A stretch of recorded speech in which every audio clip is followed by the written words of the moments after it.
The civil rights movement, at its best, was a movement not to enshrine the divisions imposed on people by racists, but to rebuke the racists by eliminating those divisions. Martin Luther King, I have a dream that my 4 little children will one day live in a nation where they will not be judged by the color of their skin, but by the content of their character.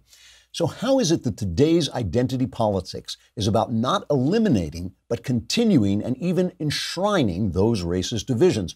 A National Review survey of 173 colleges found that 46% offer segregated orientation programs and 72% host segregated graduation ceremonies. And shame on them, that's repulsive, it's disgusting. And it's not just racist divisions, it's any divisions that can be created or discovered among us, men and women, whose ability to meld into one, not despite of, but because of their differences, is the source and joy of human life, are now supposed to turn against one another, fighting over whatever can be found to fight over. Gays and straights are set at odds. Every truth and norm of human life has to be destroyed to serve transgender people, a vanishingly small minority of humans, many of whom may be suffering from a form of body dysphoria.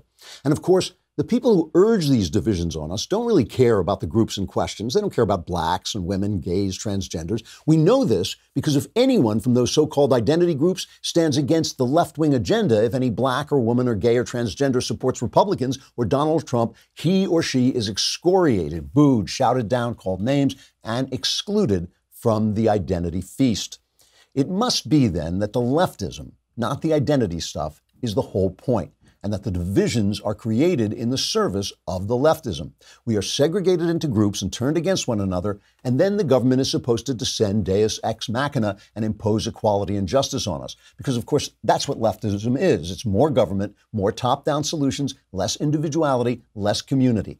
Leftism is a form of slavery. And yes, it's not the slavery of the body we've had in the past, but it's a slavery of the mind. Here's what you're allowed to say. Here's what you're allowed to think. This is what you can believe. These are the words you're allowed to use, the pronouns you have to use. These are the sexual practices you must approve of and celebrate.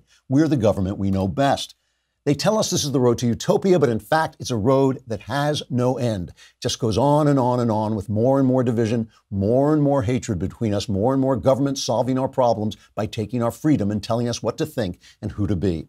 Americans have been breaking chains for nearly 250 years. We broke the chains of Southern slavery. We broke the chains of Jim Crow. We broke the chains of Nazism. We broke the chains of Soviet communism. It's time to break these chains as well, these mental chains of identity politics and political correctness. So I'm watching this yesterday. This is a bad idea whose time has come.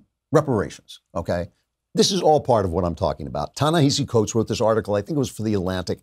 Ta-Nehisi Coates is overrated. I mean, he has this kind of vague, dramatic way of writing. He's a very personable guy when he's talking to people, but he doesn't reason, as far as I'm concerned, very well. But he put forward the idea that yes, what we need is reparations for slavery and for Jim Crow, because all that accumulated wealth, all that wealth was kept away from people, and it now needs to be paid back because blacks are behind because of Jim Crow and because of slavery.